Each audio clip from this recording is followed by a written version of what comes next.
Assalamualaikum warahmatullahi wabarakatuh. Selamat datang di channel Santremole, tempatnya kisah-kisah haru, inspiratif, dan penuh hikmah dari sudut-sudut kehidupan yang tak terduga. Apa kabar kawan-kawan semuanya? Semoga kita semuanya diberikan kesehatan, kelancaran rezeki dan selalu dalam lindungan Allah Subhanahu wa Ta'ala. Amin ya Robbal Alamin. Sebelum kita mulai, jangan lupa klik subscribe, aktifkan loncengnya, dan dukung terus channel ini agar kami bisa terus menghadirkan cerita yang menyentuh hati dan menginspirasi jiwa. Karena di sini, setiap kisah bukan cuma menghibur, tapi juga membawa cahaya. Bismillahirrahmanirrahim. Mari kita mulai. Amanda Christophersen menatap lautan Bali dari balkon villa pribadinya. Usianya sudah 48 tahun, namun wajahnya masih memancarkan pesona wanita Eropa berkelas. Matanya biru tajam, namun kosong. Sudah 3 tahun sejak suaminya meninggal karena serangan jantung mendadak. Sejak itu, hidupnya seperti mesin. Kerja, rapat, tidur, ulangi. Hingga akhirnya, atas saran sahabatnya, Amanda memutuskan liburan ke Bali, berharap menemukan makna baru hidup. Pagi itu, suasana villa mewah di Ubud begitu tenang. Angin membelai dedaunan. Suara burung saling bersahutan. Amanda yang biasa bangun siang, tiba-tiba terbangun lebih awal. Saat menuruni tangga, ia melihat seseorang yang menarik perhatiannya. Seorang pria muda dengan kulit sawo matang, tubuh tegap, dan tatapan mata yang dalam. Ia sedang memotong ranting tanaman dengan sangat hati-hati, seperti sedang memahat patung yang bernyawa. Amanda berdiri di balik tirai, diam-diam mengamati pria itu. Bayu. Nama pria itu, tukang kebun di villa tersebut. Tak banyak bicara. Selalu datang tepat waktu, bekerja tanpa suara, dan pergi saat tugas selesai. Amanda memperhatikannya selama beberapa hari. Bukan karena fisik Bayu, tapi karena caranya memperlakukan setiap tanaman, penuh ketelatenan, bahkan cinta. Seakan-akan, tanaman-tanaman itu adalah bagian dari hidupnya. Suatu siang, Amanda turun ke taman, pura-pura membaca buku. Ia ingin melihat Bayu lebih dekat. "Hei," sapa Amanda dengan bahasa Inggris. Bayu hanya menoleh singkat, lalu kembali menyiram tanaman. "Selamat siang, Bu," jawabnya dalam bahasa Indonesia, dengan sedikit gugup. Amanda tersenyum. "Kamu bisa bahasa Inggris?" Bayu mengangguk pelan. "Sedikit, Miss." Sejak saat itu, Amanda mulai sering turun ke taman. Kadang membawa teh, kadang hanya berdiri di dekat Bayu, mencoba mengajak ngobrol. Tapi Bayu tetap menjaga jarak. Ia sopan, namun tak pernah terlalu terbuka. Sikap itu justru membuat Amanda semakin penasaran. Hingga suatu hari, Amanda demam tinggi. Ia menggigil di kamarnya. Para staf villa sedang keluar membeli kebutuhan. Tak ada yang tahu kondisi Amanda, kecuali satu orang. Bayu. Melihat majikannya pucat dan lemas, Bayu panik. Ia segera memasak air jahe, mengambil handuk dingin, dan merawat Amanda dengan segala yang ia tahu. Ia menunggui Amanda sepanjang malam, sesekali mengganti kompres, sesekali membaca ayat-ayat kecil dari buku yang selalu ia bawa, kitab kecil yang sudah lusuh. Pagi harinya, Amanda terbangun. Kepalanya masih berat, tapi matanya menangkap sosok Bayu yang tertidur di lantai, bersandar di kursi. Tangannya masih menggenggam handuk basah. Untuk pertama kalinya setelah 3 tahun, Amanda merasa hangat, dilindungi, diperhatikan. Tapi oleh siapa? Seorang tukang kebun? Hari-hari berikutnya, hubungan mereka mulai berubah. Amanda mulai lebih aktif bertanya tentang kehidupan Bayu. Tentang keluarga, masa kecil, cita-cita. Bayu menjawab seadanya, tapi cukup membuat Amanda memahami. Pria ini bukan sekadar tukang kebun. Ia adalah seseorang yang punya luka dalam, dan mungkin menyimpan sesuatu yang besar. Namun, Bayu tak pernah memuji Amanda. Tak pernah menggoda. Bahkan saat Amanda berdandan cantik untuk makan malam di villa, Bayu hanya menunduk dan berkata, "Hati-hati anginnya, Miss." Bukannya tersinggung, Amanda justru semakin jatuh. Suatu malam, Amanda berdiri di bawah cahaya bulan, memandangi Bayu yang sedang menyapu daun kering. Ia memanggil pria itu mendekat. "Bayu," katanya pelan. "Kau tahu tidak, kamu adalah satu-satunya alasan aku bertahan di tempat ini." Bayu terdiam, menatap Amanda sebentar, lalu menunduk. "Saya hanya tukang kebun, Bu Amanda. Jangan terlalu banyak berharap pada saya." Amanda menatapnya dalam-dalam. Untuk pertama kalinya, matanya berkaca-kaca. "Kau bukan tukang kebun. Kau adalah seseorang yang menghidupkan kembali taman di hatiku, yang sudah lama mati." Bayu tak menjawab. Ia hanya membungkuk pelan, lalu berjalan pergi. Malam itu, Amanda tak bisa tidur. Dan Bayu, di dalam kamarnya yang sempit, hanya bisa menatap langit-langit sambil menggenggam erat foto ibunya yang telah tiada. Ia tahu, badai besar akan datang, dan ia tak bisa menghindarinya.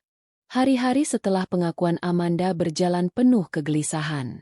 Ia masih rutin berjalan-jalan ke taman, berharap Bayu menyapa seperti biasa. Tapi tidak. Bayu justru menjaga jarak, menyibukkan diri seolah tak terjadi apa-apa. Amanda mencoba berpikir rasional. Ia wanita berumur hampir 50 tahun, kaya raya, dan Bayu seorang pria muda, sederhana, penuh misteri. Tapi hatinya tak peduli logika. Sampai akhirnya, pada suatu sore yang dingin, Amanda memberanikan diri. Ia meminta Bayu duduk bersamanya di teras belakang villa, ditemani secangkir teh. Bayu awalnya menolak halus, tapi Amanda memaksa. "Aku tahu ini aneh. Tapi aku ingin jujur, sejak malam kamu merawatku, aku mulai merasakan sesuatu yang tidak pernah aku rasakan sejak suamiku meninggal." Amanda menatap mata Bayu yang tampak gugup. "Aku ingin mengenalmu lebih jauh. Mungkin lebih dari sekadar pekerjaku." Bayu terdiam. Nafasnya berat. "Miss Amanda, saya menghargai ibu, tapi saya pikir ibu terlalu baik untuk saya. Saya hanya tukang kebun." Amanda tersenyum. "Kau selalu bilang itu. Tapi aku tidak melihat itu.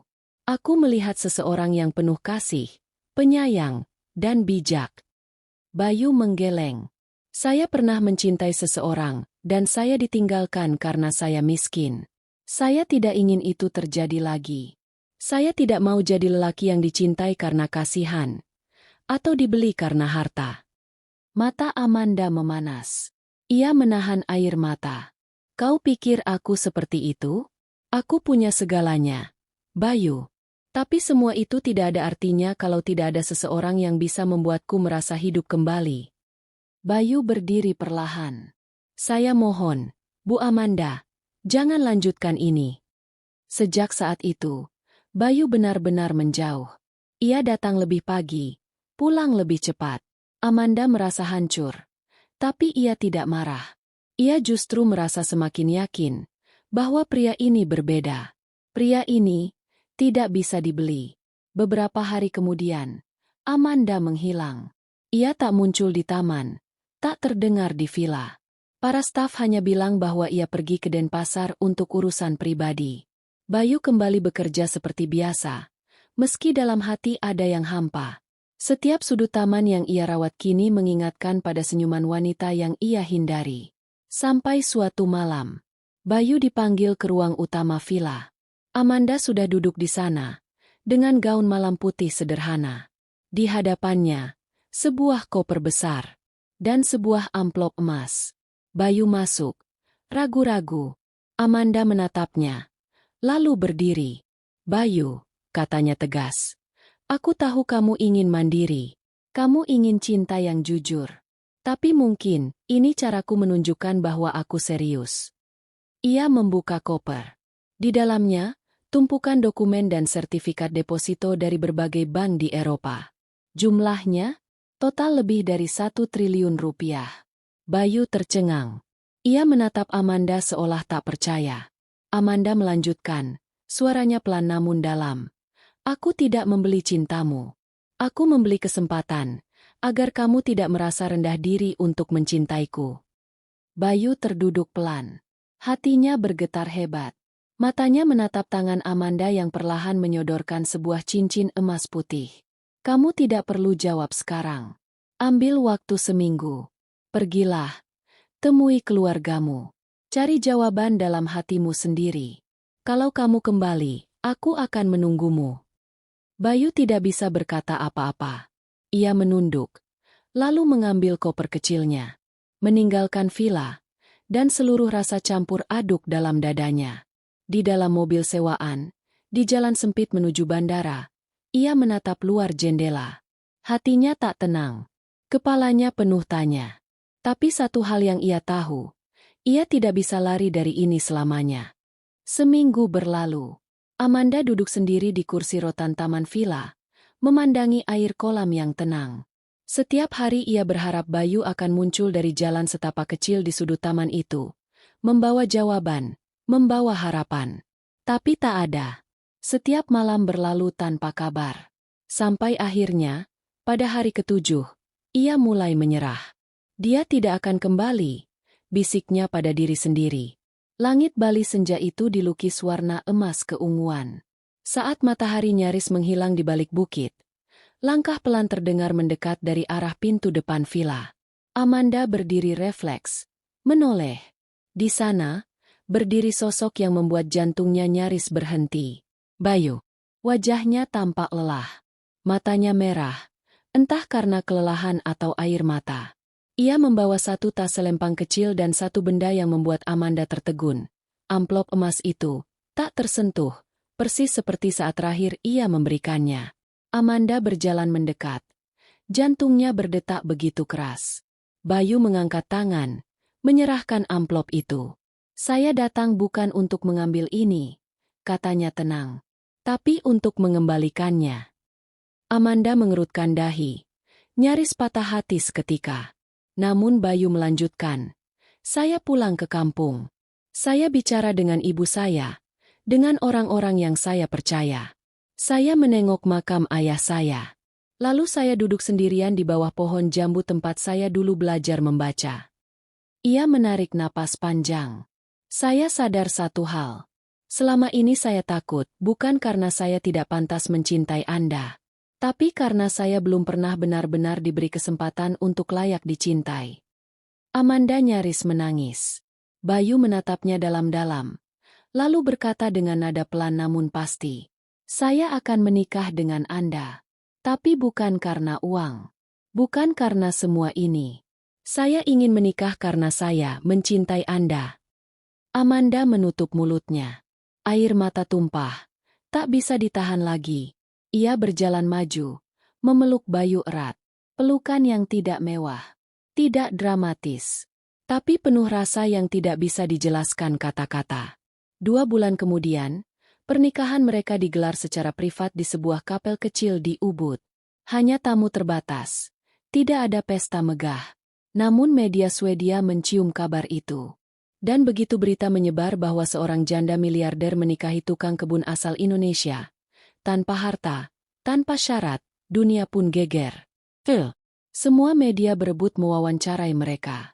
Banyak yang mengira ini hanya sensasi. Tapi saat Amanda dan Bayu muncul bersama dalam wawancara pertama mereka, sederhana, tulus, dan penuh cinta, semua keraguan sirna. Namun ada satu kejutan lagi. Amanda berdiri di podium saat malam pernikahan mereka, lalu mengumumkan, uang 1 triliun itu tidak kami gunakan sepeser pun untuk pribadi. Kami mendirikan yayasan amal atas nama Bayu. Yayasan yang akan membantu petani, tukang kebun, dan masyarakat kecil di seluruh Asia Tenggara. Karena cinta, bukan hanya untuk 2 orang, tapi untuk dunia. Sorak-sorai meledak. Netizen menjuluki Bayu sebagai pria sejuta harga diri, dan Amanda sebagai wanita dengan hati emas. Kamera perlahan zoom out. Bayu dan Amanda duduk berdampingan di taman kecil belakang villa, tempat pertama mereka bertemu. Tangan mereka saling menggenggam. Di antara bunga-bunga yang sekarang mekar dengan sempurna. Narasi akhir muncul di layar. Cinta sejati tidak perlu alasan. Cukup keberanian untuk menerima dan melepaskan segala rasa takut.